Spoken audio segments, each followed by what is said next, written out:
Okay, I'm going to call the meeting to order. Welcome, everyone. Roll call. Commissioner Cagle? Here. Commissioner Heisler? Here. Commissioner Hickey? Here. Commissioner Jacobson? Here. Commissioner Johnson? Here. Commissioner Niesensen? Here. Commissioner Tizinga? Here. Okay, Pledge of Allegiance. Pledge allegiance to the flag.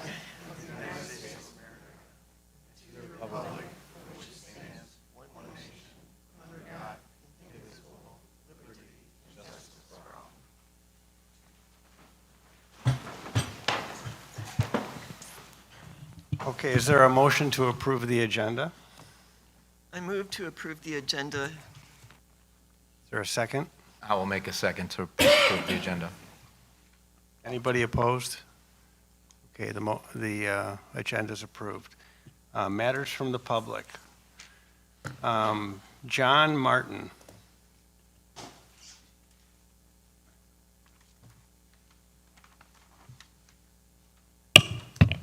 Hi, John Martin, Amberwood Drive, Crystal Lake resident. I wanted to bring up Commissioner Jacobson pointing out Fred's habit of no voting at the end of last meeting. And Fred, your response was, well, it's Robert's Rules of Order to only vote if it's to break a tie. And Commissioner Jacobson, I think you were right. These are my words, not yours. But Fred, you do this in a way that makes it sound like you're above the issues of the day. You only chime in when it's important to you. A great example was earlier that same meeting when there was a vote to reduce the extra security measures, which is great tonight. The vote was 4-2 when it got to you. You paused dramatically and made sure to say no. Why didn't you no vote? Follow your own rule. It's the type of hypocritical and childish behavior we become used to here month after month out of you. Another great example of that behavior was earlier in the meeting when Okay, I'm going to have to stop you there. We're going to have no personal attacks tonight. It's part of our rules and regulations. So if you have something that you want to say without a personal attack, you can do it. Otherwise, you're going to have to sit down. I believe this isn't a personal attack. We do have a policy about personal attacks against board members and staff at the meeting, so Fred is within. Fine. Guys, I'm not arguing that. I said what I said. I don't think I said anything untrue. Citizens of Crystal Lake deserve better. You're unqualified. You should be removed, except more than half the board here is a joke. And Okay, at this point, you're out That's of all. order. You can sit down. Thank you. Okay, next is Lynn Doherty.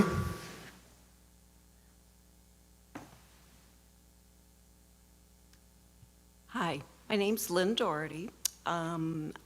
First time speaking here. I've been coming to meetings maybe 4 months or so. I've been a resident of Crystal Lake since 1972, so I guess I'm not I am a local now. With my parents, my siblings, my husband, my 3 children, my 3 grandchildren, we represent 4 generations of park district usage. We love our parks. In fact, I was on the former Park Foundation board, and we built the band shell and did the lights on the lake a long time ago. So anyways, I'm a retired certified public accountant. I was a partner in a public accounting firm in downtown Crystal Lake for almost 40 years. I'm familiar with the concept of independence. I do have an issue with the Park District's outside attorney, Staub Anderson LLC, charging such a high billing rate of $425 per hour. The prior attorney, Scott Puma, from the law firm of Ansel Glink, charged $270 per hour. To my knowledge, there was no reason for the abrupt firing of Ansel Glink in May 2025 after 20 years of professional service. Ansel Glink's primary law specialty is representing park districts and other municipalities, and it has at least 30 attorneys in their firm. They also have a Chicago office and would have similar overhead constraints as Staub Anderson.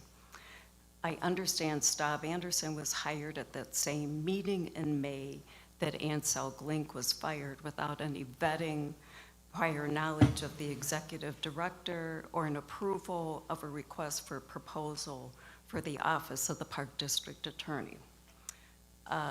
Since Mr. Anderson, the partner in Staub Anderson, was a former Park District Commissioner and also owns a home on the lake, can he represent the whole Park District impartially and independently? I'm not questioning the professional abilities of Staub Anderson, but in order to be transparent and in the best interests of all the taxpayers, I urge the board to send out a request for proposal for the Office of Park District Attorney and contract the same legal services at a more reasonable rate. And thank you for having no metal detectors. It's great, thank you. Brad Fennessy.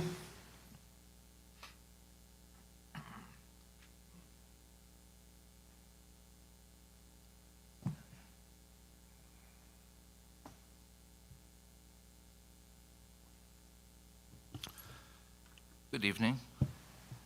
President Tasinga, I want to start tonight with something positive. It's encouraging to see this month's meeting move forward without extra security.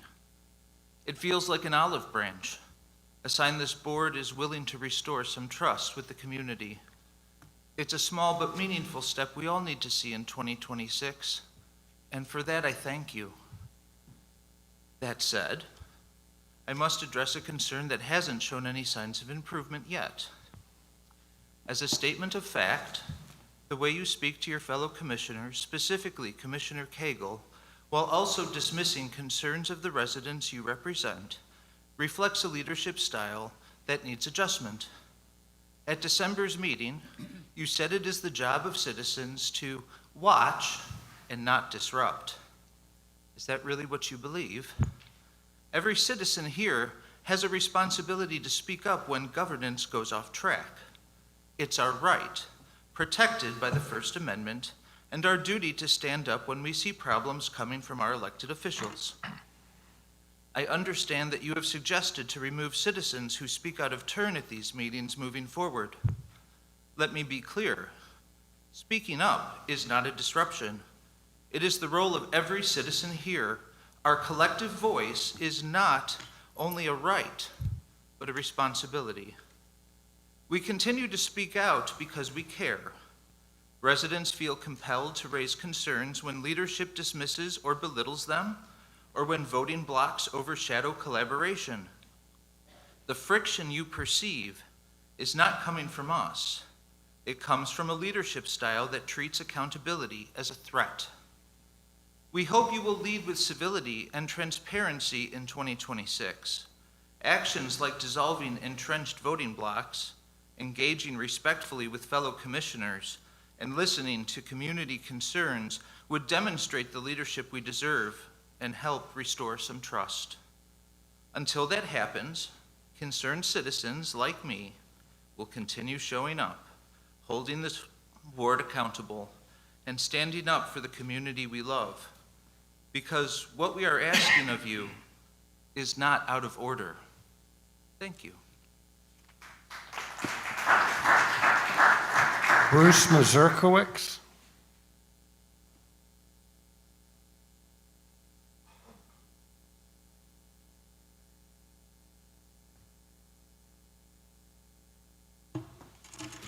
Good evening. For months, we have sat in these chairs and watched you mistake your position for a pulpit and your authority for an excuse. You occupy a seat that is meant to facilitate the public good, yet you have used it to control the temperature of this room like a thermostat. Only you aren't cooling the air, you are pouring fuel on a fire you ignited yourself. We have watched you treat this boardroom as a theater for your own ego. But let's be clear, your rhetoric is not tough leadership, it's a liability. The inflammatory remarks you have directed toward the women on this board and the women in the audience are more than just a breach of decorum. They are a window into a character that is fundamentally unfit for public service. Gender-based hostility, belittlement are the tools of someone who has run out of intelligent arguments. It is unacceptable, it is documented, and it ends now. You stand there and you cite the state's attorney's office. You lean on vindication from outside entities as if a lack of criminal indictment is the same thing as a badge of honor. It isn't. You may have escaped a legal net, but you cannot escape the video record. Every sneer, every arrogant interruption, and every display of breathtaking rudeness is preserved in high definition. You I'm cannot gonna have to ask you gaslight to a sit down. community that We've heard has the enough from you tapes. now. The public doesn't need Listen, a legal you're brief out to of order tell at this them when point. they are being disrespected. They can see it with their own eyes in gonna have every to take single your seat. meeting. True leadership is about stewardship and humility. Your legacy, however, is already written. It is the legacy You're gonna have to of sit arrogance, down. a pursuit of You're gonna have to sit self-interest, down. and a profound betrayal of public trust. You have traded the respect of your neighbors for the temporary high of being the loudest man in the room. But the clock is ticking. There are approximately 34 meetings left in your term. That is 34 more opportunities for you to show us exactly who you are. And when those meetings are over, your political career in Crystal Lake will come to an end, not with a bang, but with the quiet, resolute exhaustion of a community that is finished with you.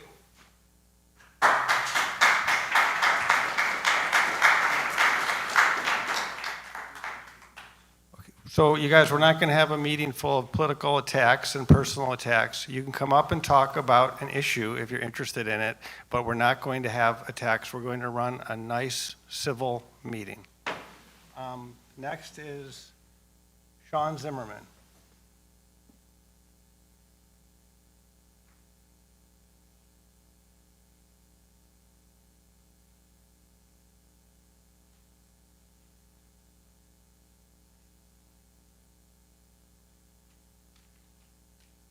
Good evening.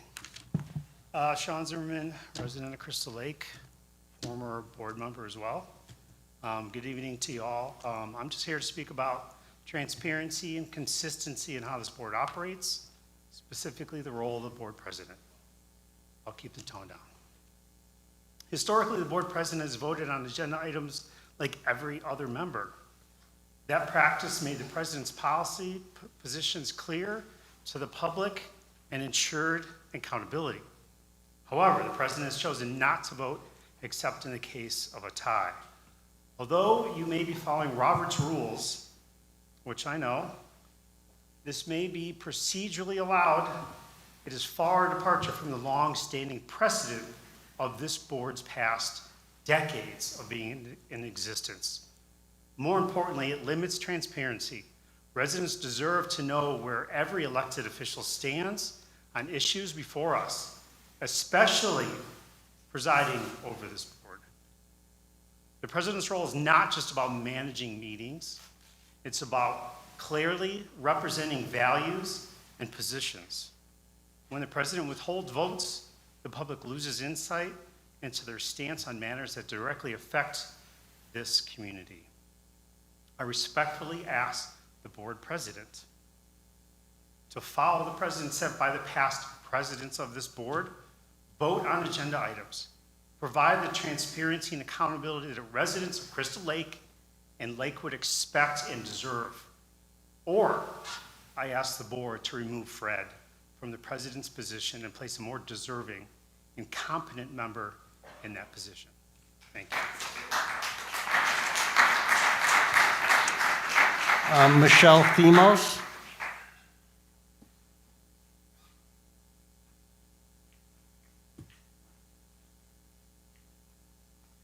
Hello, Michelle Thimius. I'm struggling tonight because I understand that elected office is something to be respected, and I think it's important that you remember that respect is earned but not demanded.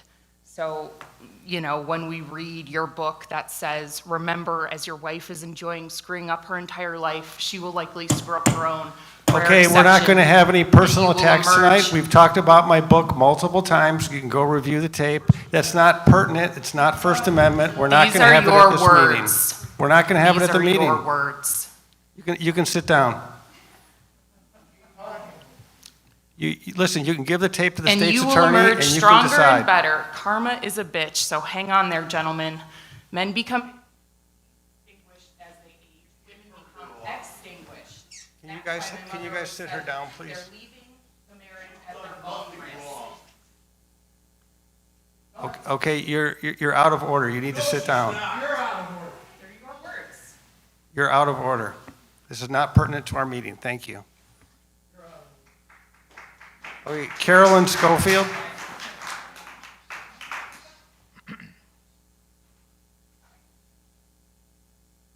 Oh, wow. All right, I am going to try to bring this down a little bit here. So Carolyn Schofield, I think that you all are well aware of my involvement in the community as well as so many other people here. So I just am shocked right now. Michelle was supposed to start a beginning and I was supposed to continue, so I will just continue with my part.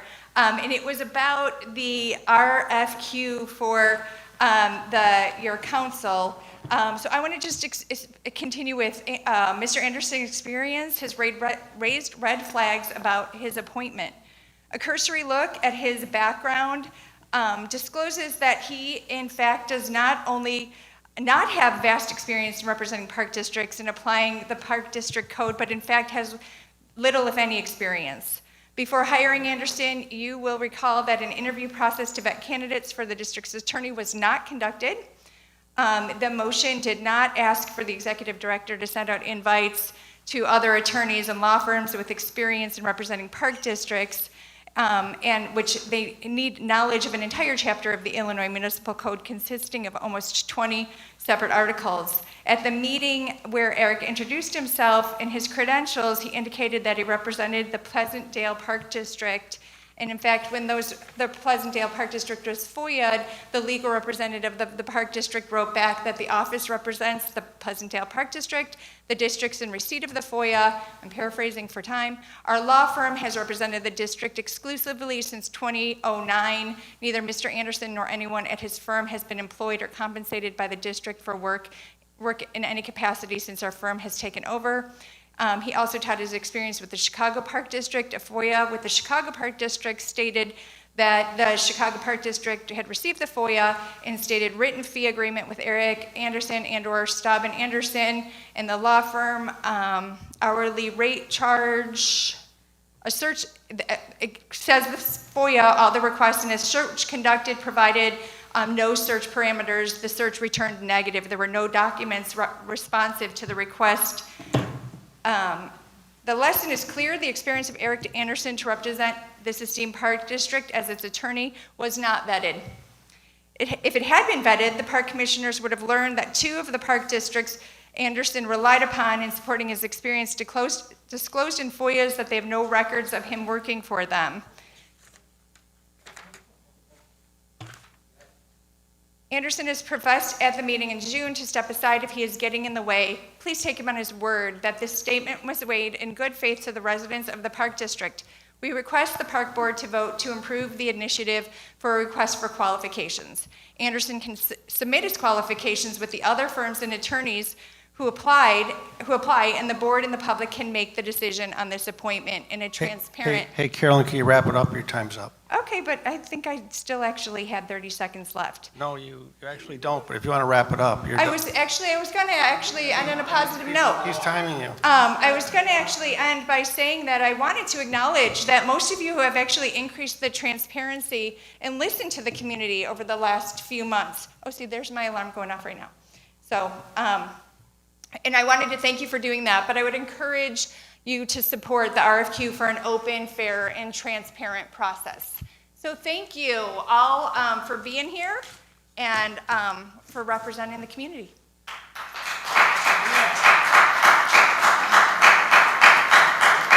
All right, Tom Burney. All right, you're starting the clock too soon. We're going to start now. I would ask for a excuse on the rules so I could speak 5 minutes instead of 3.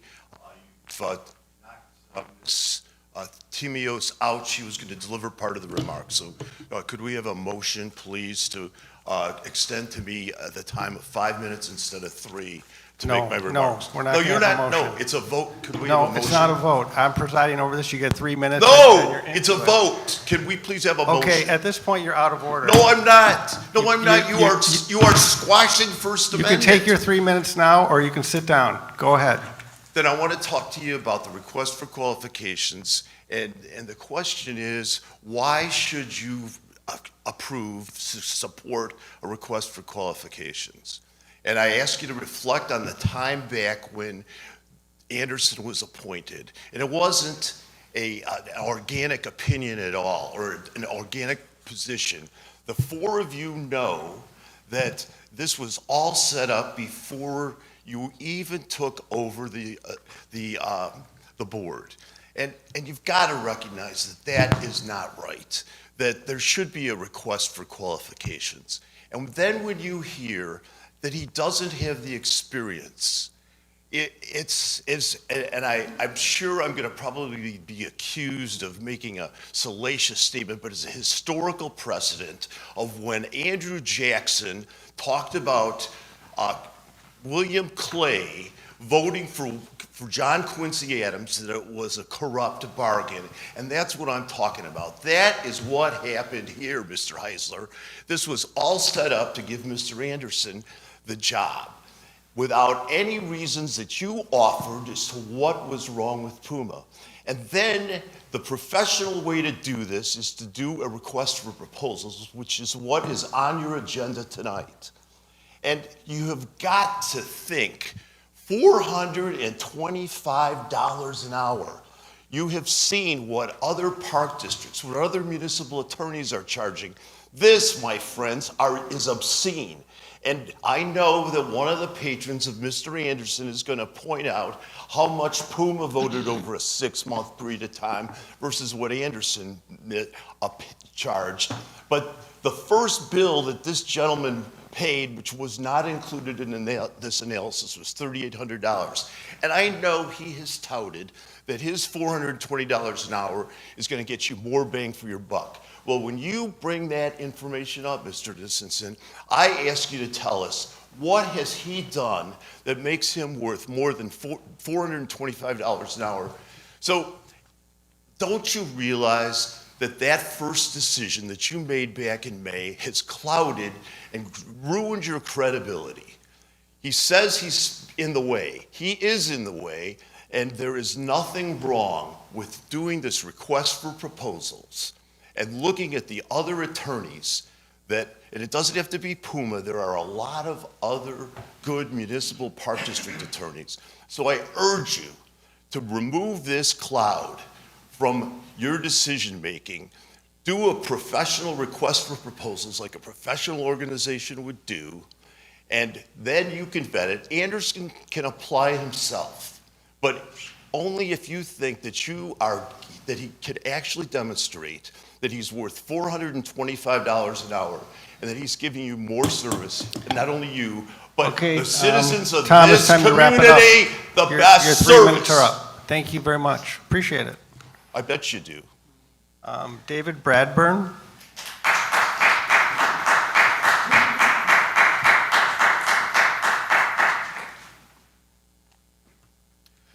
Good evening, I'm David Bradburn, a resident of Crystal Lake. At the December 2025 Park District meeting, at around the 54:48 mark of the meeting, the audience was admonished that, and quoting from the transcript, "We do not need to have the people speaking. The public is here, and you're here to be able to have access to the meeting, but you're not here to disrupt the meeting." Before I get into the posted guiding principles of this park district, let's take a moment to talk about the role of citizens, which can be understood as the electorate. In terms of providing government oversight, the electorate has two responsibilities. After we concede representative power to elected officials, our responsibility does not end. This is part one of our responsibility, to choose leadership over time, that is, during an election cycle. The second is our responsibility between elections, which is to use our transparency rights, attending, observing, documenting, and responding publicly so officials know that their decisions are visible incontestable. Yet our legitimacy is openly questioned by this elected body here before us today. But allow me to provide a refresher in the unfortunate event that we may have forgotten the principles you ran to uphold. Quoting from your website, customer experience. The district strives to deliver exceptional experiences for every interaction that our customers have with our people, places, and processes. We look for opportunities to exceed the needs of our patrons, visitors, and staff. Integrity. The district asks for honesty and integrity to build trust and provide transparency with our community, board, and staff. Public engagement. The district encourages involvement from the community in our planning and decision-making process while effectively communicating updates about our services and operations. Stewardship. The district, guided by sound financial principles, recognizes the cultural, historical, environmental, and conservative significance of the assets under our trust. Teamwork. The district fosters positive working relationships internally and collaborates with local governments and organizations for effective use of resources. End quote. Without providing an exhaustive list here, we have not had this experience. There has been awful customer service experience provided by the elected leadership, including, but not limited to, public funds being used for private gains by way of weed removal and the toxicity set by this board during these meetings. The same public is being served as was served by past board, yet these meetings are disgraceful, and the only thing that has changed is the makeup of this board. Integrity, starting with incomplete FOIA requests, and it is hard to demonstrate integrity when recusal is absent when vested interests are present. Okay, thank you for your comments. Public encouragement can you has wrap it been up? fraught Your 3 with minutes are up. resistance from the body that is supposed to be here and serve the public and not their private interest. Do we need to look past the high-priced lawyer followed by whining about tax rates from the board to see the stewardship in this best cherry-picking event here? And teamwork, which has been fostered by this board internally and Okay, externally in a thank you way very that much has for your put nearly comments. everyone At this point, your at 3 edge. minutes are up. So yes, we are here to disrupt. I have to ask you respectfully that your 3 minutes are up. Body does not uphold the principles to its elected to uphold. Thank you.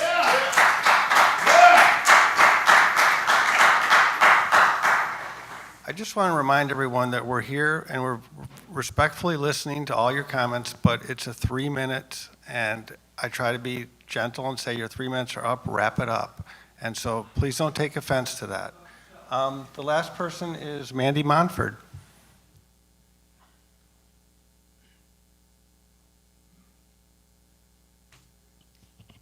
Good evening, commissioners and staff members. My name is Mandy Monford. I have been a Crystal Lake resident for most of my life, and I've also recently served on the Crystal Lake City Council for 5.5 years. At the May 15th, 25 board meeting, the decision was made 4-3 to overturn the $5,000 that had been allocated in the 26 budget for the purpose of adding 30 slips to the dry storage at West Beach. This would have allowed 30 more individuals to enjoy our gorgeous lake through healthy sports like paddleboarding, kayaking, or canoeing. These individuals would no longer have to load up a watercraft on top of their car, add to the traffic congestion at the public boat launches. These are people that primarily go out in the early morning hours for exercise, don't disturb a soul, and enjoy what our lake has to offer without noise, pollution, or even chopping up weeds. Sadly, 4 commissioners voted to remove the $5,000 out of the 2026 budget. It's important to note that these slips have sold out every single year with lengthy waiting lists. The primary reasons that the 4 commissioners objected to the added dry storage were safety and crowding. In regards to this, I was included in a meeting last week with the Lakewood Chief of Police and some fellow lake users, and the safety concern was easily addressed in less than 15 minutes. I feel the Lakewood Police now have a great plan to monitor lake conditions during wake hours and make sure that it is safe for everyone. The police chief's proactive and can-do attitude is exactly what our community needs. I encourage the board members to reconsider the added dry storage at West Beach, which incidentally would pay for itself through user fees in less than 2 years. The 3rd year in existence, it would be an ongoing profit center for the Park District. While I'm here, I'd like to address an unrelated yet extremely important issue. the overturning of the Park District's DEI statement last year. It seems fitting to speak about this on Martin Luther King Jr. Day. I cannot imagine the signal that this sent to individuals with disabilities and special needs. As one Park Board Commissioner noted, DEI is already baked into Park District policy. So why remove a symbolic affirmation of inclusion if it simply reiterated values that the district already holds? This seemed like more of a political statement than something that was carefully measured to benefit our community. Please let me remind you, the Park District is a nonpartisan body. Let me also remind you, the DEI statement had absolutely nothing to do with Park District hiring practices, so that justification really doesn't hold water. Instead, the statement served as an assurance to the community that everyone here is welcome and valued, regardless of their ability or their demographic background. And it allowed for staff members to be trained on inclusive programming. Eliminating this important affirmation sent a terrible message to our community. I urge the board to revisit this decision as well. Thank you for your time and your service and your consideration.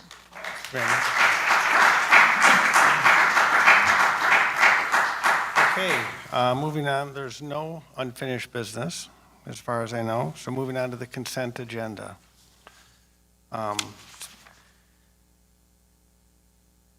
A, approval of the voucher expenses for the month ending December 31, 2025, in the amount of $2,987,247.35. B, approval of the interim voucher expenses for the month ending January 31, 2026, in the amount of $577,059.88. C, accept the treasurer's report for the month ending December 31, 2025, in the amount of $15,222,122.43. D, approval of the regular meeting minutes 12/15/25. And E, accept the 2025 annual audit. Is there a motion to approve? I'll make a motion to approve the consent agenda. Is there a second? Okay, roll call? Commissioner Cagle? Yes. Commissioner Heisler? Yes. Commissioner Hickey? Yes. Commissioner Jacobson? Yes. Commissioner Johnson? Yes. Commissioner Neesensen? Yes. Commissioner Chisholm? Yes.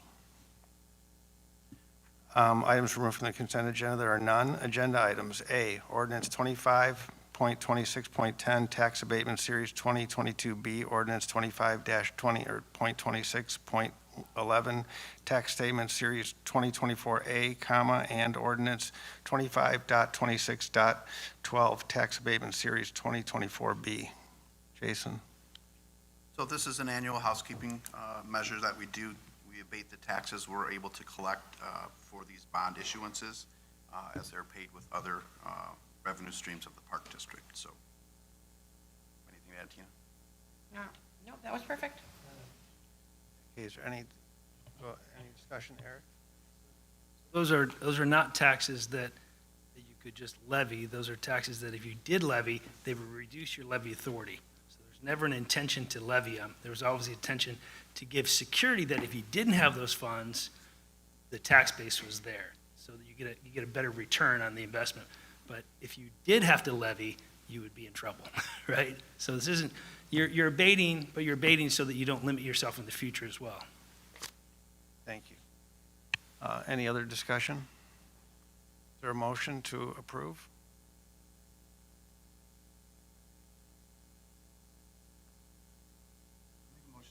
Is there a second? I'll second. Roll call? Commissioner Heisler?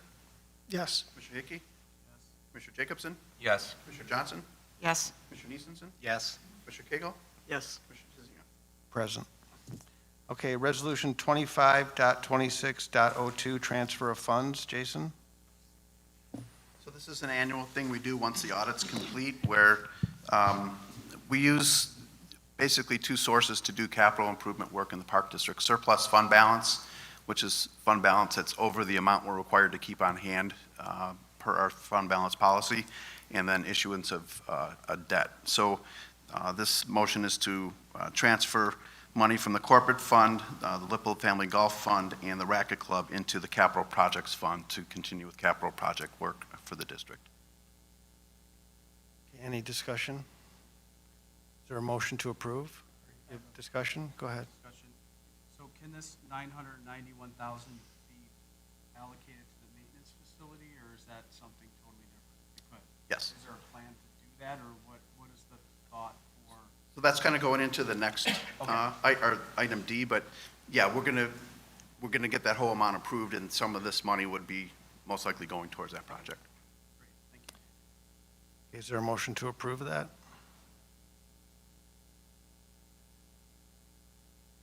I motion to approve that. Is there a second? Second. Roll call? Commissioner Hickey? Yes. Commissioner Jacobson? Yes. Commissioner Johnson? Yes. Commissioner Neesensen? Yes. Commissioner Cagle? Yes. Commissioner Heisler? Yes. Commissioner Tizinga? Present. C, quarterly goal update. No, it's nothing to vote on. It's just providing the board with an update on where we are with our annual goals. This is the review for quarter 3. Field any questions if anybody has any. If not, it's for informational purposes. Okay. Anybody have any questions? Rich? Can you refresh my memory, where's 3 Leaf Park again? Is that the new one over by? Emmanuel Lutheran Church, right. Okay, D, maintenance facility adaptive reuse remodel phase 1. So staff's asking the board to approve engaging Williams Architects to move to the next phase of the improvements to the maintenance garage. The architectural fees are not to exceed $421,800, and we're looking at a phase 1 estimated cost of $4.3 million, with a not to exceed phase 1 project budget of $5 million. So that'll all be put into the, some of it will be spent this year because some of it's in this current fiscal year, but then the remainder will roll over and be allocated for in the 26-27 fiscal year budget. Any discussion? Is there a motion? I have a few questions. Go ahead. Timing of completion of phase 1, do we have a sense of when that would be, assuming this gets approved right now? What does that look like? We would hope to go out to bid probably in late March, early April, and then start work shortly after that. Hopefully completing work within 6 to 8 months would be our guesstimate on that. But the good news about this project is it's not one that we have a hard and fast deadline on. So that rarely happens when it comes to doing projects, so. And then as far as the,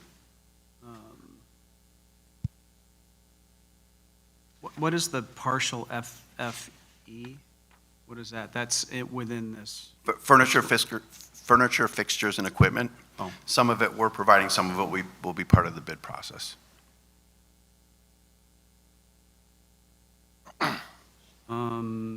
Still my turn? Yes. And then the fee that the architecture company is charging, is that a percentage of the project? And is 9.8% a traditional fee for that type of work? Yes. It is, okay. Do you have anything to add to that, Amy? Is the architect essentially acting as the general contractor then? Is that? No, they'll do the design and they'll bid the project out for us. They'll do all the construction documents, and then we'll have a construction management firm manage the project. And that's built into this amount as well. So we won't be coming back to you for asking for construction management fees. That's built into this. Is there any other discussion from any of the board members? Is there a motion? I will make a motion to approve agenda item D for the maintenance facility phase number 1. Is there a second? I'll second. Roll call? Commissioner Jacobson? Yes. Commissioner Johnson? Yes. Commissioner Neesensen? Yes. Commissioner Cagle? Yes. Commissioner Heisler? Yes. Commissioner Hickey? Yes. Commissioner Tizinga? Present. Okay, request for qualification legal services. I think this is yours, Kathy? Yes. I asked to have this on the agenda. We, as a board, are elected to serve the public, and part of that is to make sure that we are wisely using tax dollars. When I've never heard of anything going through this park district where a substantial amount of money was in play that we didn't look for the best qualified options. This isn't a question of Staub Anderson's service. This isn't a question of their fees. This is a question of, have we looked for the right representation for our firm? If we go back to the May meeting when Staub Anderson was appointed, if we went to the best possible way to look at that, we could say we had new board members that had never seen this process go through. All right, if we believe that that's possible, okay, this is the time to do due diligence. Due diligence ensures that we together have made a correct decision. Staubian, I wrote out a process, and I made sure to invite Staub Anderson. I made sure that if they chose to apply, they would automatically advance to the final crew. If we looked at what a park district representation should be like, and they were the right firm, by all means, let's go forward and hire them. Hearing that 2 of the park districts that Eric Anderson had said he worked for had no record of him ever working for, more than ever, I think, calls us as responsible elected officials to ask the question, is that the right firm for us? And if we go and solicit request for qualifications and we look at other firms and we decide then Staub Anderson is the right firm, I will support that decision. But we're elected to represent the public. The public is coming to our meetings every single time saying, you did not vet the attorney. If we're listening to the public, it is our job to say, you're right. We need to vet the attorney. We need to go through a qualification process. And if we're going to do that this year, we need to start now and approve.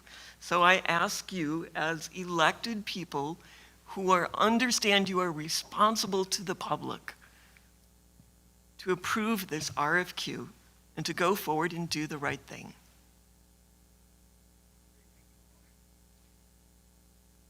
I move that we, I move that we do an RFQ for legal representation. I will make a second to that motion.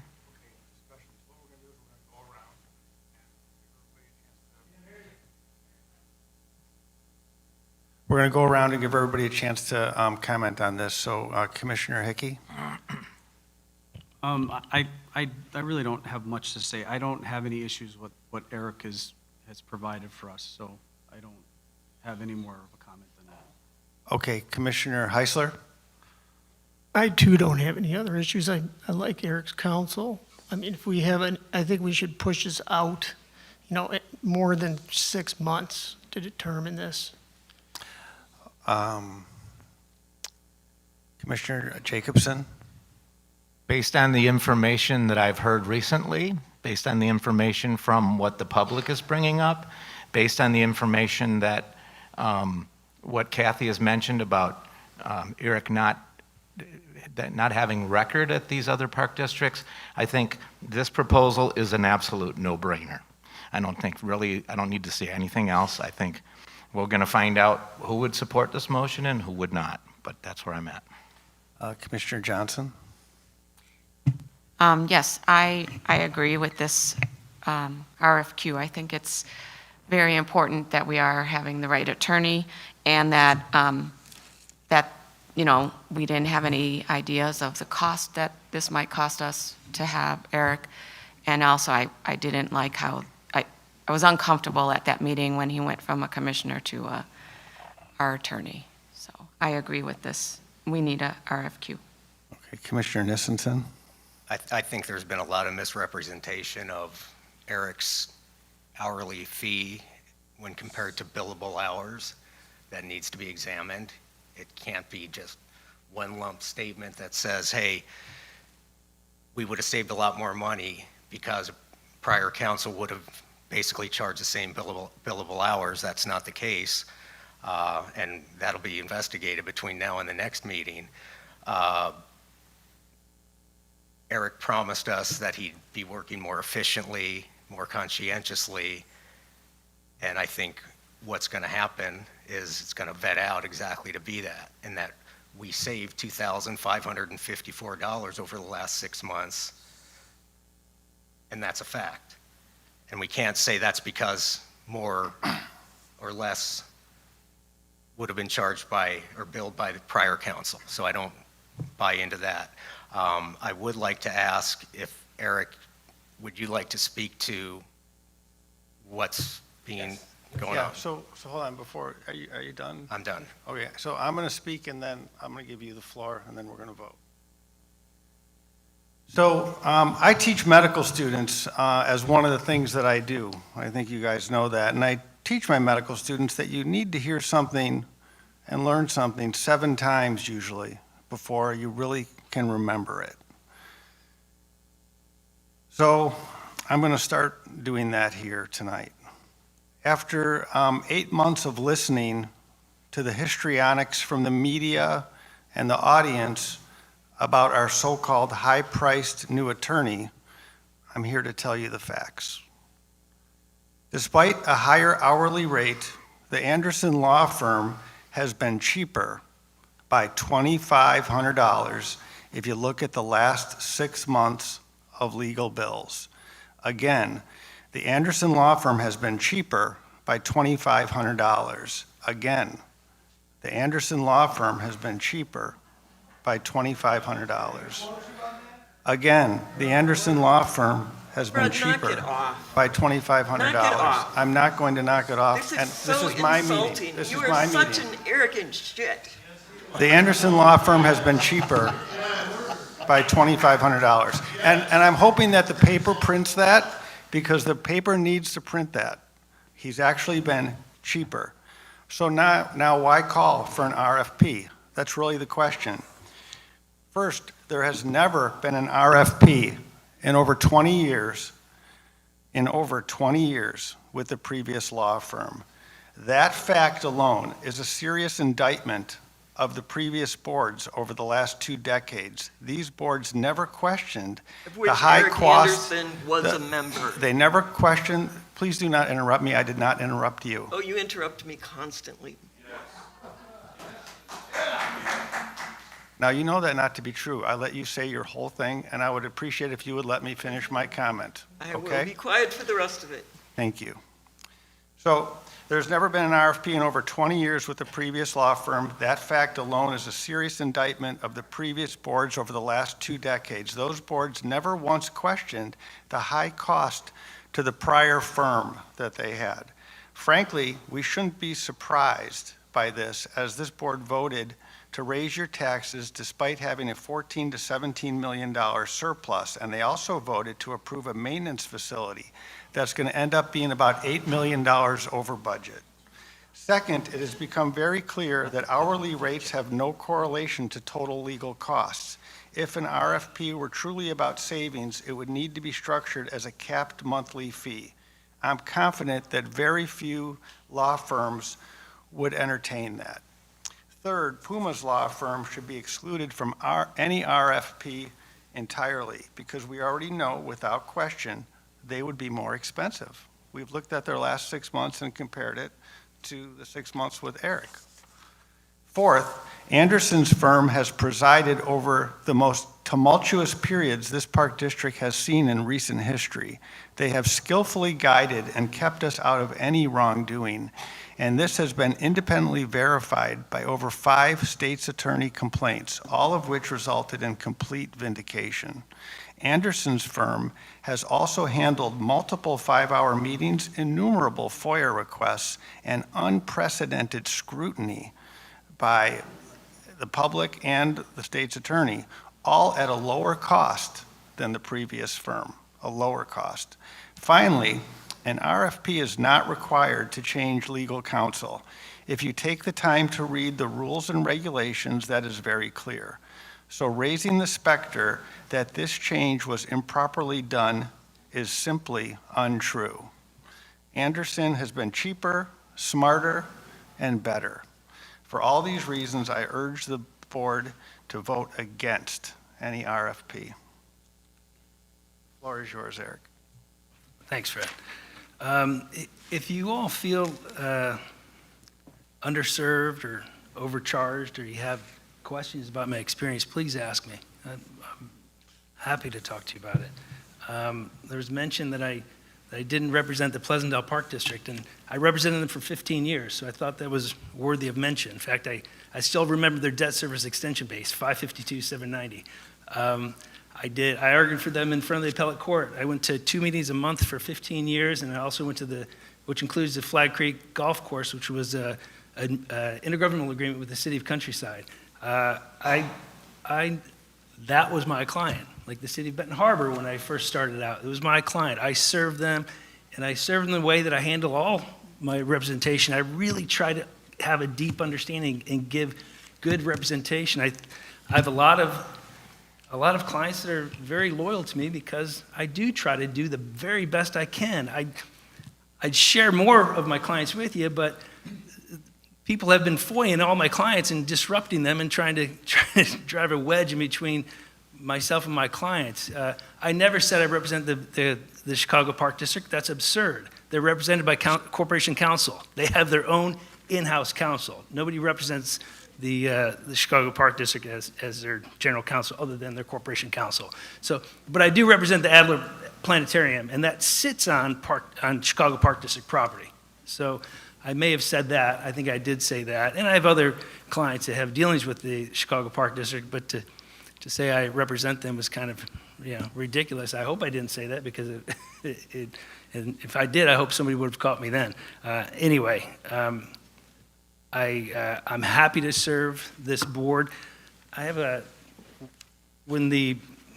my CV here that I just put together today, and then behind it I have a letter that I wrote when this park board needed to appoint a commissioner. Somebody resigned. And it kind of says what my thoughts are about the part of a board. And generally, the board, nothing starts without the board. So my duty of loyalty is to the board and to every member of the board. And so that's how I operate as a lawyer too. So Jason's not a board member, Tina's not a board member. If I hear them say something that I think the board should understand maybe deeper, I'll say that. And I know that might cause a little bit of rift between myself and staff, but that's how I've always been. That's how I'm always going to be, because my duty of loyalty, which I take very serious, is to this board. So Mr. Bernie has got up before and said things that I disagree with, and he's free to say those things, but that doesn't make him true. I did represent the Pleasantdale Park District for years and years, and they're very close and very. My time with them, I learned a lot. It was my formative years. So I think if you found people at that park district that were there when I was there, I think they'd say, yeah, he was a great lawyer for us. Eric, when were you there? I was there, so I started with Overgard and Davis, which formed that park district in the 50s. I started with them in February of 1995. And I worked for them until 2009, and they had a political turn, and didn't like the advice that I gave prior to the new majority, and so they terminated me. But that happens. This is a political issue, and I'll say one more thing, and I'll stop. Being smart and being a good lawyer, when that turns into a political issue, that's trouble. I prefer. Representing clients that aren't run by elected officials because they have more, because they're there for merit, right? I'm not saying that anybody here doesn't deserve to be here, but being smart is not a political issue. If you don't like the job I'm doing, or you don't understand it, just ask me, and I'll tell you, and let's talk about it. So I would like, we agreed that we can go around the table until everyone is done talking. We agreed that at a previous board meeting. Wait, do you want to go around again now? I would like to talk again. So my request and my motion was not about Eric. It was about our integrity as a board. By not doing a request for proposal, we are publicly stating that we do not care if we are looking, that we are hiring the correct firm. We do not care to put in the extra work, and we do not care to ask questions. We do not care to listen to the public. The public is asking for transparency, and if we do not pass this, we are saying we don't care about those things. I think we have to have integrity. I think this is the time to say we have the integrity to ask questions. We have the integrity to look at an issue, and we have the integrity to do more work and come up with the right answer. Given what people have said, if the answer is Eric and we go through the process, I will accept it. But I want us to go through the process. That's what the motion is. The motion isn't about billing dollars. The motion isn't about his qualifications. The motion isn't about the work he's done. The motion is about our integrity as a board. I'm done. Okay, let's vote. Roll call. Commissioner Johnson? Yes, I want to have this request for qualifications. Commissioner Neesensen? No. Commissioner Cagle? Yes. Commissioner Heisler? No. Commissioner Hickey? No. Commissioner Jacobson? Yes. Commissioner Tazinga? No. Yes.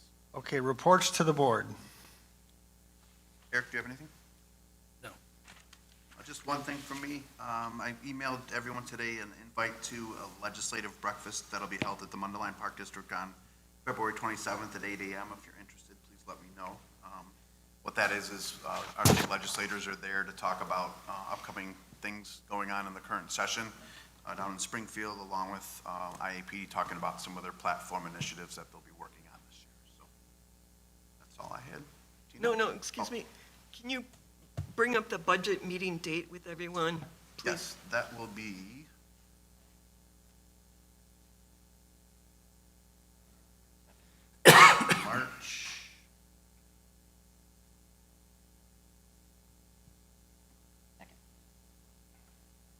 Monday, March 2nd.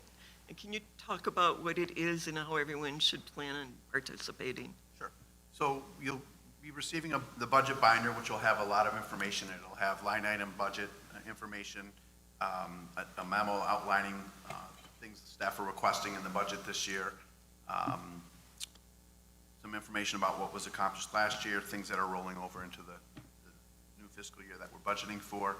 And Tina will have a cheat sheet at our February meeting to go over with the board, so you can have a better idea of how to read the budget. It's not super easy to kind of just gauge in on and understand. So she did a nice job last year of putting together a cheat sheet that should hopefully make it easier for you to get through it. By all means, if you want to sit down with Tina or myself or both of us to go through some things prior to that meeting, please let us know, and we'd be happy to sit down and walk you through it to give you a better understanding of what's in there. So at that meeting, staff will give a presentation on the highlights of what we feel are important things you need to know to call out, and then answer any questions that you have. If there's things we want to add or take out, we can do that at that time, and then hopefully move forward, and then the budget would go on display after those changes are made for a 30-day period that we have to do, and then we would look to have it approved at the April board meeting. So the budget meeting is an official staff meeting board meeting with quorum required. Correct. Okay. I have a question. Will we have line of sight to that before March 2nd, or that's when we see? No, you'll get it. I think we currently have it scheduled to come out the week before, but we're working to get it to you the Friday before that, so hopefully about 10 days before the actual meeting. And if for some reason the board feels they need more time, we can have a second meeting and push the approval of the budget to a later month. We've done that in the past. The only word of caution there is that the longer we wait to approve the budget, the longer it takes us to get started in construction season, and those spring months can be critical to getting work completed over the summer. So just as a heads up. Okay, matters from the board. Tina, you have anything? No, I didn't have anything to add. Bert? Jenny? Dirk? Amy? No, Okay, we're going to be matters from the board. I don't think there's any. Okay, we're going to be, Okay, I will speak. I am just profoundly disappointed in the vote that went down today. I really thought we had more integrity than this. And I don't know what you think you're signaling to the public by the way we voted tonight. It's just deeply, deeply disappointed. Beyond that, I'm looking forward to going to IAPD at the end of the month and coming back with new and fresh ideas about strategy and governance and Robert's Rules of Orders and new ideas for programming. It's an invaluable thing, and I wish more of us were going. okay, this meeting's adjourned, and we're going to reconvene now, and we have an important executive session. You need a motion to go into executive session. Right, so is there a motion to go into executive session? A motion. Second? And you want to say for what purpose, too? Personnel 2C1. Personnel 2C1. Anybody opposed? We don't need a roll No, call. you need a second. Second? I'll second it. Okay. Roll call. Roll call. Commissioner Cagle? Yes. Commissioner Heisler? Yes. Commissioner Hickey? Yes. Commissioner Jacobson? Yes. Commissioner Johnson? Yes. Commissioner Neesensen? Yes. Commissioner Tazinga? Present.